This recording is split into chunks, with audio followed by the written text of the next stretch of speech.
பக்தி ஒளி நேயர்களுக்கு அடியன் கோவிந்த பட்டரின் கொடானு கொடி நமஸ்காரம். வருகிற ஏப்ரல் 30 அக்ஷய திருதியை, எதிர்பார்த்து காத்து கொண்டிருந்த அக்ஷய திருதியை. அந்த அக்ஷய திருதியைக்கு நாம் என்ன செய்தால் நமக்கு தங்கமும் பொருளும் சேருங்கிறது தான் இது மூலியமான அவங்களுக்கு சொல்ல போறேன். பரிகாரத்தோடு ஒட்டிய பூஜை. நீங்கள் உங்கள் வீட்டு பக்கத்தில் இருக்கிற மகாலட்சுமி கோவில்களுக்கு இல்ல பெருமாள் கோவில்ல கொண்டு போய் வெள்ளை, அதாவது அரிசி, பச்சை அரிசி, பாசிப்பருப்பு, இது ரெண்டும் கொண்டு போய் கொடுங்க. அக்ஷய திருதியை அன்னைக்கு பிரசாதமாக போடுங்கள். அக்ஷய திருதியை அன்னைக்கு வெள்ளை கலர்ல பிரசாதங்கள் இருந்தால் ரொம்ப ரொம்ப நல்லது. எல்லாமே வெண்மையா இருக்க வேண்டும். மகாலட்சுமிக்கு பிடித்தது என்ன கலர்? வெள்ளை கலர் தான் மகாலட்சுமிக்கு ரொம்ப பிடிக்கும். உங்க வீட்டுல செய்ய வேண்டிய பூஜை முறையை நான் சொல்லுகிறேன். காலங்காத்தால எந்திரிச்சு நீங்க செய்யக்கூடிய பூஜைகள் என்ன? மகாலட்சுமிக்கு வெண்தாமரை பிடிக்கும். 5 வெண்தாமரை வாங்கி வச்சுக்கோங்க. அதுக்கு அடுத்தது உங்க வீட்டுல இருக்கிற நகைகளை ஒரு அழகான ஒரு தாம்பாளத்திலேயோ இல்லை இதுலயோ அழகா நீட்டா, செயினா இருந்தா நீட்டா, அழகா நீட்டா, வளையலா இருந்தா ரவுண்டா ஒரு பிளேட்ல வச்சு, வெல்வெட் துணி இருக்கு இல்லையா, அந்த வெல்வெட் துணியில வச்சு சுவாமி கிட்ட வச்சிருங்கோ. யாருக்கிட்ட? மகாலட்சுமி தாயார். உங்க பூஜை ரூம்ல இருக்குல்ல, அதாவது மேல போட்டோ இருக்கு, சாமி நான் கழட்ட வேணாம், அதெல்லாம் ஒண்ணும் வேணாம், அப்படியே இருக்கட்டும். போட்டோ அதெல்லாம் கழட்டி வைக்கணுங்கிற அவசியம் எல்லாம் கிடையாது, அப்படியே இருக்கட்டும். அந்த பூஜை ரூம்ல இதெல்லாம் வச்சுட்டு அழகான வெல்வெட் துணியில வைக்கணும்.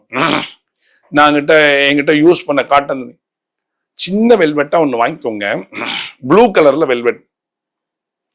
அதை வச்சுட்டு தாம்பாளத்துல வச்சுட்டு நீட்டா செயின் எல்லாத்தையும் வச்சுட்டு பூஜை பண்ணணும். அன்னைக்கு காலையில நீங்க 6 to 7 விளக்கேற்றி, நெய் தீபம், காமாட்சி விளக்கு இருந்தாலும் குத்து விளக்கு ஏத்துங்க. குத்து விளக்கு 5 முகம் ஏத்தி வச்சிருங்க. வெள்ளை தாமரை ஒரு தாம்பாளத்துல வச்சுக்கோங்க. ரோஜா பூ அதையும் ஒரு தாம்பாளத்துல வச்சுக்கோங்க. நகை இருக்கா? காசு, அதாவது பணம், ரூபாய் நோட்டு கட்டா இருக்கணும். 100 ரூபா கட்டோ, 500 ரூபா கட்டோ, 10 ரூபா கட்டோ, 20 ரூபா, ஏதோ ஒரு கட்டு, 50 ரூபா கட்டோ, ஏதோ ஒரு கட்டா இருக்கணும். இல்ல நீங்க உங்ககிட்ட லூஸ்ல இருக்க பணம்னா அதை எண்ணி, அது என்ன வேண்டாம், கட்டா அப்படி ஒரு ரப்பர் பேண்ட் போட்டு அந்த தங்கம் இருக்கு இல்லையா, அதுக்கு அடுத்த முதல்ல தங்கம், அப்புறம் ரூபா நோட்டு, அதுக்கப்புறம் வெண் தாமரை வரிசையா வச்சுக்கோங்க. ரோஜா பூ கையில, உங்களுடைய ரைட் ஹேண்ட்ல ரோஜா பூ இருக்கணும். அங்கேயே தூப தீபங்கள் இருக்க வேண்டும். அதே மாதிரி பிரசாதம் தயிர் சாதமா இருக்கணும். காலையில 2 வேளை பூஜை இருக்கு. காலையில ஒரு பூஜை, சாயங்காலம் ஒரு பூஜை. சார் வேலைக்கு போயிடுவேன் சாமி, என்ன காலையில பூஜை போட்டு வேலைக்கு போங்க. சாயங்காலம் நீங்க லேட் ஆயிடுச்சு, 8 மணிக்கு மேல ஆச்சுன்னா பூஜை பண்ண வேண்டாம். 8 மணிக்குள்ள வந்தீங்கன்னா அது எப்படி பூஜை பண்ணுன்னு சொல்றேன், அதையும் கத்துக்கோங்க, அதையும் கேட்டுக்கோங்க, கேட்டு பூஜை பண்ணிக்கோங்க. இப்ப காலையில பூஜை தயிர் சாதம் வெள்ளை கலர்ல இருக்கும் இல்லையா, பால் ஊத்தி தயிர் ஊத்தி தயிர் சாதம் பண்ணணும். 1 லிட்டர் தயிருக்கு 1/2 லிட்டர் பால் ஊத்தி நல்லா, அப்பதான் நல்லா இருக்கும் அந்த தயிர் சாதம், செமையா இருக்கும். வெண்ணெய் இருந்தா கொஞ்சோண்டு வெண்ணையும் போட்டு நல்லா கலந்து ஜம்முன்னு வச்சுக்கோங்க. தயிர் சாதத்தை வச்சுக்கோங்க.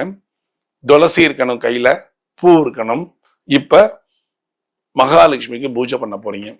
உட்காந்துக்கோங்க. அழகா மனைதான் போடணும், இல்ல தர்பப்பாய் போடணும், மனை போடணும். சும்மா கீழே உட்காந்து பூஜை பண்ணக்கூடாது. மணி வச்சுக்கோங்க கையில, எல்லாம் ரெடியா இருக்கணும். ஊதுபத்தி ஏத்திக்கோங்க. ஏத்திட்டு இப்போ உக்காந்து கை கூப்பி மகாலட்சுமி தாய் என்னைக்கு பண்ணணுது? அக்ஷய திருதி அன்னைக்கு பண்ணணும். கை கூப்பிண்டு காலையில 6 to 7 கையை கூப்பி மகாலட்சுமி தாயை மனசார நினைக்கணும். மகாலட்சுமி தாயே, மேன்மேலும் எனக்கு தங்கங்களும் பணங்களும் நிறைய சேரணும், வியாதியற்ற ஒரு வாழ்க்கை வேணும், எங்க குடும்பம் ரொம்ப நல்லா இருக்கணும்னு மனசார பிரார்த்திச்சுண்டு உதிரிப்பூ எடுத்துக்கோங்க. கையில தாம்பாளத்தை மடியில வச்சுக்கோங்க. ஓம் நமோ மகாலட்சுமியை நமக அப்படின்னு தங்கம் இருக்கு இல்லையா, தங்கம் பணம் இருக்குல்ல ஒரு தாம்பாளத்துல, அதுல சேருங்க. 108 முறை சொல்லணும். ஓம் நமோ மகாலட்சுமியை நமக, ஓம் நமோ மகாலட்சுமியை நமக, ஓம் நமோ மகாலட்சுமியை நமக, இடகட ஓம் நமோ, ஓம் நமோ, ஓம் நமோ மகாலட்சுமியை நமக. அப்படி 108 முறை அந்த வார்த்தையானது ஒலிக்க வேண்டும். வீட்டுல எல்லாம் அந்த தாம்பாளத்தை கீழே வச்சுட்டு, தாம்பாளத்தை கீழே வைங்க, வச்சுட்டு தூப தீபங்களை காட்டுங்க. இப்போ தயிர் சாதம் வச்சிருக்கீங்களா பக்கத்துல, அந்த தயிர் சாதத்தை திறந்து ஒரே ஒரு துளசி, சர்வம் ஸ்ரீ கிருஷ்ணார்பணம் அப்படின்னு ஒரு துளசியை போட்டுட்டு சுவாமிக்கு நைவேத்தியம் பண்ணுங்க. ஓம் சர்வம் ஸ்ரீ கிருஷ்ணார்பணம்னு கையை காமிச்சு அப்படியே எல்லா சுவாமிகளுக்கும் நிவேதனம் செஞ்சுட்டு நீர் விழாவிட்டு திருப்பி தூப தீபத்தை காட்டிட்டு வச்சிருங்க. வச்சுட்டு அந்த தங்கம் இருக்குல்ல, தங்கத்தையும் பணத்தையும் தொட்டு 3 முறை நல்லா சேவிச்சுக்கோங்க. மேன்மேலும் எனக்கு தங்கம் வளரணும், மேன்மேலும் பணம் சேரணும். அன்று நீங்கள் எவ்வளவுக்கு எவ்வளவு பணத்தை செலவு செய்கிறீர்களோ அவ்வளவுக்கு அளவு நீங்கள் கடன்காரனாக ஆகிவிடுவீர்கள்ங்கிறது நிதர்சனமான உண்மை. அதனால அன்று நீங்கள் எந்த பணத்தையும் நீங்கள் செலவு செய்யக்கூடாது. தான தர்மத்தை தவிர என்ன பண்ணும்னா, இந்த தயிர் சாத்தை நீங்கள் தானமாக கொடுக்கலாம். ஒரு 3 பேரை தேர்ந்தெடுத்து ஒரு கண்டெய்னர்ல போட்டு ஃபில்அப் பண்ணி, உங்களுக்கு யாரு தெரியும், இல்ல நான் போகும்போது பார்த்திருக்கேன், ஒரு 3 பேர் இருக்காங்க, 5 பேர் இருக்காங்க, வயசானவங்க இருக்காங்க, ரோட்ல இருக்காங்க, அவங்களுக்கு கொடுக்கலாம். அன்னதானம் பண்ணலாம், அன்னைக்கு அவங்களுக்கு தரலாம். இல்ல கோவில்ல கொண்டு போயிட்டு கோவில்ல செய்ய சொல்லி நீங்க உங்க கையால ஒரு 10 பேருக்கு 5 பேருக்கு நீங்க தரலாம், தப்பு இல்லை. அன்று ஃபுல்லாவே வெள்ளை கலர்ல தான் சுவாமிக்கு இருக்க வேண்டும். ஒண்ணு, இது காலையில பண்ற பூஜை. என்ன பண்ணோம், அந்த தங்கம் அப்படியே இருக்கக்கூடாது, ரிஸ்க். அதை எடுத்து அழகா அந்த வெல்வெட் இருக்கு இல்லையா, அந்த வெல்வெட்ல அப்படியே மடிச்சு அழகா பீரோல்ல வைங்க. திருப்பி சாயங்காலம் எடுக்கணும். ஒருவேளை நான் சாயங்காலம் வரமாட்டேன், லேட் ஆகும்னு நினைச்சீங்கன்னா, ஆஸ் இட் இஸ் எங்கேருந்து எடுத்தீங்களோ அதே இடத்துல பத்திரமா ஒரே ஒரு பூவை போட்டு அப்படியே மூடி அழகா வச்சிருங்க. இது காலையில பூஜை முடிஞ்சிடுச்சு. இல்ல நான் சாயங்காலமும் வருவேன் அப்படின்னா, சாயங்காலம் கரெக்டா 6 மணிக்கு, 6ல இருந்து 8க்குள்ள விளக்கேற்றி திரும்பி அந்த தங்கத்தை எடுத்து வச்சு அந்த பணத்தை எடுத்து வச்சு மகாலட்சுமி தாயை மனசார வேண்டிண்டு ஒரு தூப தீபத்தை காமிச்சு, இதுக்கு 3 தடவை நீங்க சொன்னா போதும். சாயங்காலம் ஓம் நமோ மகாலட்சுமியை நமகங்கிற மந்திரத்தை 3 தடவை சொல்லிட்டு, எதையுமே நீங்க நைவேத்தியம் பண்ண வேண்டாம். சாயங்காலம் சொல்லிட்டு நீங்க என்ன பண்ணணும் அப்படின்னா, அந்த தங்கத்தை திருப்பி எடுத்து உள்ள வச்சிடணும். அன்று ஒரு ஸ்பெஷலா சொல்றேன், மகாலட்சுமிக்கு மைசூர் பாகுனா ரொம்ப பிடிக்கும். உங்களுக்கு தெரிஞ்சவங்களுக்கு அன்னைக்கு மைசூர் பாகு, அதாவது 1 கிலோவோ 1/2 கிலோவோ உங்க வீட்டு சுவாமிக்கு நைவேத்தியம் பண்ணிட்டு ஆபீஸ் போவீங்கல்ல, அப்ப எடுத்துட்டு போய் ஒரு 4-5 பேருக்கு அந்த மைசூர் பாகு கொடுங்க. இன்னைக்கு அக்ஷய திருதியை, என் வீட்டுல பூஜை பண்ண மகாலட்சுமி பூஜை, எடுத்துக்கோங்க அப்படின்னு கொடுங்க. அது தப்பு கிடையாது.